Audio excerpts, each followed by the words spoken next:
Assalamualaikum warahmatullahi wabarakatuh. Kami dari kelompok 9 akan mempresentasikan paper yang telah kami buat yang berjudul Takhrij Hadis. Pengertian takhrij hadis. Takhrij berasal dari kata khoroja yang artinya keluar, kemudian berkembang sesuai dengan kaidahnya menjadi kata ikhroj dan istikhroj. Kedua kata ini memiliki arti yang sama, namun dalam penggunaannya sedikit berbeda. Pengertian ikhroj secara terminologi adalah periwayatan sebuah hadis dengan cara menyebutkan sanadnya dimulai dari mukhorijnya dan perawinya hingga pada Rasulullah SAW apabila hadis tersebut marfu, dan sampai kepada sahabat apabila hadis tersebut mauquf, dan sampai kepada tabi'in apabila hadis tersebut maqtu. Menurut para ahli hadis, istikhraj secara terminologi adalah seorang hafiz atau ahli hadis memilih sebuah kitab yang di dalamnya sudah terkumpul hadis-hadis asli disertai dengan sanadnya. Kemudian seorang hafiz tersebut mengistikhrajkan kembali hadis yang ia pilih menggunakan arah sanadnya sendiri tanpa mengikuti arah sanad penulis kitab tersebut. Namun, arah sanad yang ia buat sendiri itu pada akhirnya akan sesuai dengan arah sanad yang digunakan oleh penulis kitab tersebut, yaitu berakhir pada guru atau guru dari gurunya penulis kitab tersebut, sehingga akan berakhir kepada penerima hadis pertama, yaitu para sahabat, dengan syarat sahabat itu haruslah sama dengan sahabat yang dimaksud oleh penulis buku atau kitab tersebut. Menurut ahli hadis yang bernama At-Tohan, secara etimologi, takhrij adalah berkumpulnya dua persoalan yang saling bertolak belakang dalam sebuah permasalahan. Pengertian takhrij juga populer dengan tiga kata ini, yaitu al-istinbat atau mengeluarkan, al-tadrib atau melatih, dan al-taujih atau memperhadapkan. At-Tohan juga menjelaskan pengertian takhrij secara terminologi adalah memperlihatkan letak suatu hadis pada sumber asli hadis tersebut, di mana telah dirincikan dengan jelas masing-masing sanadnya. Kemudian apabila dibutuhkan, dipaparkanlah nilai hadis tersebut yang berhubungan. Ahli hadis juga yang bernama Syuyuti menjelaskan pengertian takhrij. Dia menyampaikan bahwa pengertian takhrij itu banyak. Yang pertama yaitu menyampaikan hadis kepada banyak orang dengan menggunakan penjelasan disertai metode yang ditempuh. Yang kedua yaitu menunjukkan asal-usul hadis dari sumber yang dia ambil. Ketiga yaitu menyampaikan sebuah hadis disertai dengan penjelasan metodenya, sanadnya, serta kualitasnya. Dari berbagai penjelasan takhrij di atas, dapat kita simpulkan bahwa pengertian takhrij adalah menelusuri lebih lanjut terhadap suatu hadis dengan mengambil sumber hadis murni atau hadis asli yang sudah dirincikan dengan sanad juga matanya. Pembahasan selanjutnya yaitu tentang tujuan dan manfaat dari takhrij hadis. Abd al-Mahdi berkata, tujuan takhrij hadis adalah memastikan sumber hadis itu dari mana, kemudian menjelaskan bagaimana hadis itu diterima atau tidaknya. Maka dari itu, tujuan takhrij hadis terbagi kepada dua. Yang pertama, agar mengetahui sumber hadis itu berasal dari mana. Yang kedua, agar mengetahui derajat atau kualitas suatu hadis, apakah hadis itu sahih, hasan, ataupun dhaif. Kemudian manfaatnya terbagi kepada 20 dari yang Abd al-Mahdi tanggapi. Yang pertama, memperkenalkan sumber hadis, asal kitabnya beserta para ulama. Yang kedua, menambah wawasan tentang sanad hadis. Yang ketiga, memperjelas keadaan sanad. Yang keempat, memperjelas hukum hadis. Yang kelima, memahami pendapat para ulama mengenai hukum hadis. Yang keenam, memastikan nama lengkap rawi bukan nama panggilan. Yang ketujuh, memperjelas nama rawi yang tidak diketahui atau tidak terkenal. Yang kedelapan, mampu menolak penggunaan kataan dalam periwayatan hadis bagi rawi yang mudalis melalui cara mencari hadis lain yang tidak memakai kataan dalam sanadnya. Nantinya akan terlihat kebersambungan sanadnya pada periwayatan yang memakai kataan tadi. Yang kesembilan, dapat menghilangkan yang barangkali ada pencampuran riwayat di dalam hadis tersebut. Yang kesepuluh, mampu memberi batasan bagi nama-nama rawi yang sebenarnya, sebab banyak rawi yang gelarnya sama. Supaya tidak tertukar, maka dicarilah jalur sanad lainnya.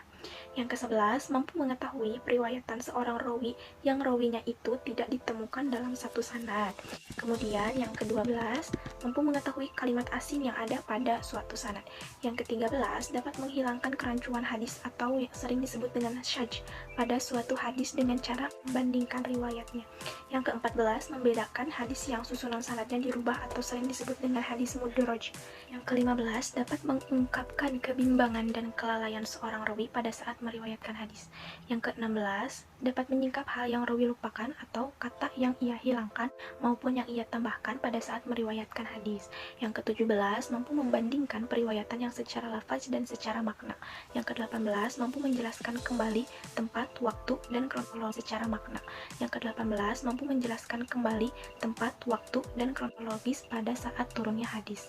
Yang ke-19, dapat menjelaskan sebab turunnya hadis. Yang terakhir, dapat mengungkapkan terjadinya kesalahpahaman dalam percetakan hadis dengan cara membandingkan sanad yang ada. Kemudian ada kitab-kitab yang dibutuhkan dalam mentahrij hadis. Terdapat 4 kitab. Yang pertama ada kitab mengenai biografi sahabat, teman-teman bisa membacanya di atas ya. Kemudian ada kitab-kitab Tobaqot, yaitu kitab mengenai biografi para perawi. Kemudian yang ketiga ada kitab karya perawi hadis secara umum. Dan yang terakhir ada kitab-kitab karya perawi hadis dari kitab tertentu. Di sini saya akan menjelaskan tentang metode dalam mentahrij. Ada beberapa metode dalam mentahrij. Yang pertama, metode berdasarkan huruf pertama matan hadis. Nah, bagaimana langkah atau cara menggunakan metode ini? Metode ini, aspek terpentingnya adalah kita mengetahui huruf pertama dalam hadis yang akan kita takhrij. Seperti dalam hadis man ghassana falaisa minna. Nah, huruf pertama dalam hadis tersebut adalah mim. Jadi, kita cari huruf mim dalam kitab-kitab yang menggunakan metode ini. Kemudian, setelah mencari huruf mim, kita cari huruf-huruf selanjutnya. Keunggulan dalam metode ini, kita dapat cepat mencari hadis yang kita tahrij. Namun kelemahannya, jika kita lupa atau salah menentukan huruf pertama dalam hadis yang kita tahrij, kita akan sulit untuk menemukan hadis yang akan kita tahrij. Kemudian metode kedua, bisa menggunakan kata-kata dalam matan hadis. Kata-kata dalam matan hadis, baik isim maupun fi'il, kita bisa menggunakannya baik kata kerja maupun kata benda, yaitu yang tadi isim ataupun fi'il, kata benda atau kata kerja, bisa menggunakan kata-kata itu. Nah, dalam metode ini lebih baik atau lebih efektif, lebih cepat mencari hadis yang kita takhrij jika kita menggunakan kata-kata yang asing atau jarang digunakan, yang terlihat asing. Nah, jika itu dalam metode ini kita akan lebih efektif. Kemudian yang ketiga, menggunakan atau berdasarkan perawi hadis pertama. Dalam metode ini, perawi hadis pertama sangat berperan penting dalam pencarian atau dalam mentakhrij suatu hadis. Jadi kita harus tahu siapa perawi pertamanya, baik dari kalangan sahabat maupun tabi'in. Kelebihan metode ini, kita menjadi berwawasan luas, jadi kita tahu siapa perawi pertama dalam hadis tersebut. Namun kekurangannya yaitu jika kita lupa, kita tidak bisa menemukan hadis yang kita tahrij. Kemudian yang keempat, tahrij berdasarkan tema hadis. Di sini mentahrij atau mencari hadis yang kita tahrij itu melalui tema. Jadi kita harus bisa mengartikan satu hadis atau suatu hadis dan menyimpulkan tema apa yang diangkat dalam hadis ini gitu. Dalam metode ini, jika satu hadis terdapat beberapa tema, maka kita harus cari satu persatu tema yang diangkat dalam hadis tersebut. Misalnya satu hadis memuat tentang temanya itu tentang puasa, ada haji, ada zakat. Nah, jadi kita tuh harus mencari di bab puasa, di bab haji, di bab zakat dalam kitab yang menggunakan metode ini.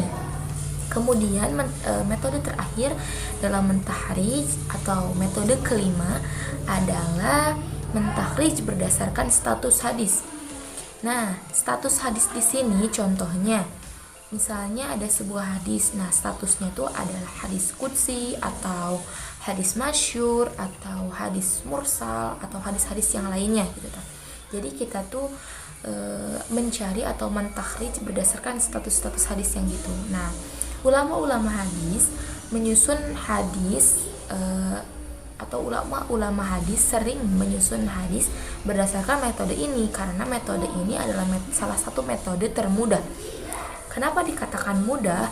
Karena masih sedikit atau kitab-kitab yang menggunakan metode ini itu sedikit, dan itu dirangkum dalam bab, juz, dan itu judul yang berbeda. Jadi jika kita misalnya ada hadis qudsi, nah lihat dalam kitab yang menggunakan metode ini apakah ada hadis tersebut di dalam status hadis qudsi. Materi tentang selanjutnya yaitu contoh takhrij. Di sini saya akan mengambil salah satu contoh takhrij dari hadis Imam Malik mengenai penentuan awal dan juga akhir dari puasa Ramadan yang dilihat berdasarkan hilal, di mana hadis tersebut berbunyi dari Malik, dari Nafi, dan juga Abdullah ibnu Dinar dari Ibnu Umar bahwasanya Rasulullah Shallallahu Alaihi Wasallam bersabda, janganlah kamu berpuasa pada bulan Ramadan sehingga kamu melihat hilal, dan janganlah kamu beridul fitri sebelum kamu melihatnya. Jika hilal tersebut tertutup dari pandanganmu, maka tentukanlah ukurannya. Secara sistematis terdapat tahapan-tahapan yang perlu diperhatikan dalam mentakhrij hadis tersebut, yaitu tahapan yang pertama ada takhrij al-hadis. Berdasarkan penggunaan matan hadis dengan menelusuri kosakata soama, maka dapat ditemukan 6 riwayat hadis, yaitu diantaranya dari kitab Al-Muwatta pada halaman 177 hadis nomor 633 sampai 634. Kemudian dari Sahih Al-Bukhari pada juz 3 halaman 62 sampai 63 hadis nomor 16 sampai 17. Kemudian dari Sahih Muslim pada juz 3 halaman 133 hadis nomor 3. Kemudian dari kitab Sunan Abu Dawud pada juz 6 halaman 435 sampai 436 hadis nomor 2302.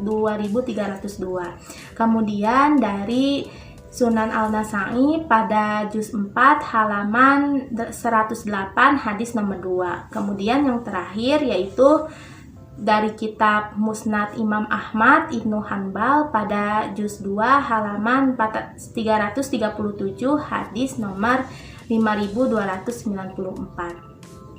Kemudian tahapan yang kedua yaitu al-i'tibar, di mana keenam hadis tersebut dilakukan penggabungan antara sanad satu dengan sanad yang lainnya sehingga dapat diketahui dengan jelas jalur sanad dari hadis tersebut.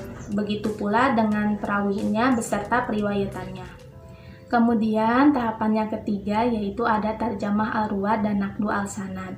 Di sini dijelaskan dan juga dilakukan penilaian oleh para kritikus hadis mengenai periwayat dari hadis tersebut. Yang pertama ada Malik ibnu Anas, memiliki nama lengkap yaitu Malik ibnu Anas ibnu Malik ibnu Abi Amir ibnu Ammar ibnu Al-Haris ibnu Utsman ibnu Jusail ibnu Ammar ibnu Al-Haris. Beliau lahir pada 93 Hijriah dan wafat pada 79 Hijriah. Dari salah satu pernyataan kritikus hadis yaitu Abdullah ibnu Ahmad bahwa ia pernah bertanya kepada ayahnya, siapakah yang paling dipercaya di antara sahabat Al-Zuhri? Maka ayahnya menjawab, Malik merupakan orang yang dapat dipercaya dalam segala hal. Dari pernyataan tersebut dapat dikatakan bahwa Malik merupakan orang yang sikot dan dapat dipercaya. Oleh karena itu bahwa dirinya menerima riwayat hadis dari Nafi dan juga Abdullah ibnu Dinar adalah benar sehingga sanadnya dalam keadaan mutasil. Kemudian ada Nafi, memiliki nama lengkap yaitu Nafi Abu Abdul Allah Al-Madani. Beliau wafat pada 117 Hijriah, namun ada beberapa pendapat yang mengatakan bahwa beliau wafat pada 119 Hijriah. Dari salah satu pernyataan kritikus hadis yaitu Ibnu Sa'ad bahwa ia berkata Nafi merupakan orang yang soleh dan termasuk pada Ashah al-Asanid. Begitupun dengan pendapat dari Al-Bukhari yang mengatakan Ashah al-Asanid ini Malik dari Nafi dari Ibnu Umar. Dari pernyataan tersebut dapat dikatakan bahwa Nafi merupakan orang yang sikot dan juga merupakan orang yang soleh. Oleh karena itu bahwa dirinya menerima riwayat hadis dari Ibnu Umar adalah benar sehingga sanadnya dalam keadaan mutasil. Kemudian ada Abdul Allah Ibnu Dinar, memiliki nama lengkap yaitu Abdul Allah Ibnu Dinar Al-Adawi Abu Abdul Ar-Rahman Al-Maliki. Beliau wafat pada 127 Hijriah. Dari salah satu pernyataan kritikus hadis yaitu Al-Laits, ia berkata berdasarkan pada Robi'ah yang mengatakan bahwa Abdul Allah Ibnu Dinar ini merupakan orang yang soleh dan termasuk pada orang yang terpercaya agamanya. Dari pernyataan tersebut dapat dikatakan bahwa Abdul Allah Ibnu Dinar ini merupakan orang yang sikot dan terpercaya agamanya. Oleh karena itu bahwa dirinya menerima riwayat hadis dari Ibnu Umar adalah benar sehingga sanadnya dalam keadaan mutasil. Kemudian ada Abdul Allah Ibnu Umar, memiliki nama lengkap yaitu Abdul Allah Ibnu Umar Ibnu Al-Khattab Ibnu Nufail Al-Quraisy Al-Adawi Abu Abdul Ar-Rahman Al-Makki. Beliau lahir setelah diangkatnya Nabi Muhammad SAW menjadi Rasul, dan juga beliau wafat pada 73 Hijriah. Dari salah satu pernyataan kritikus hadis yaitu Hafsah, ia pernah mendengar Rasulullah SAW mengatakan bahwa Ibnu Umar ini merupakan orang yang soleh. Dari pernyataan tersebut dapat dikatakan bahwa Ibnu Umar ini merupakan orang yang sikot dan merupakan orang yang soleh. Oleh karena itu bahwa dirinya menerima riwayat hadis dari Rasulullah adalah benar sehingga sanadnya dalam keadaan mutasil. Kemudian tahapan yang keempat yaitu ada natijah atau hukum al-hadis. Berdasarkan pada uraian dari sanad tersebut dapat dihasilkan beberapa pernyataan sebagai berikut, yaitu yang pertama, perawi yang ikut meriwayatkan hadis tersebut merupakan orang yang sikot. Kemudian seluruh sanad dari hadis tersebut dalam keadaan mutasil atau bersambung. Kemudian yang terakhir, rangkaian periwayat dari hadis tersebut yaitu Malik dan Nafi dan juga Ibnu Umar adalah Ashah al-Asanid. Kemudian tahapan yang terakhir yaitu tahapan yang kelima ada fikih al-hadis, di mana kandungan dari hadis Imam Malik ini pada hakikatnya melarang berpuasa pada bulan Ramadan jika hilal belum terlihat. Selain itu, hadis ini juga menjelaskan tentang bulan Komariah yang terkadang 29 hari atau 30 hari. Berdasarkan contoh tahrij tersebut dapat dilakukan secara efektif jika mengikuti setiap tahapan-tahapan yang telah saya sebutkan tadi, sehingga dapat diketahui penilaian status dan juga kualitas hadisnya. Sekian presentasi dari kelompok kami. Mohon maaf apabila ada kesalahan. Wassalamualaikum warahmatullahi wabarakatuh.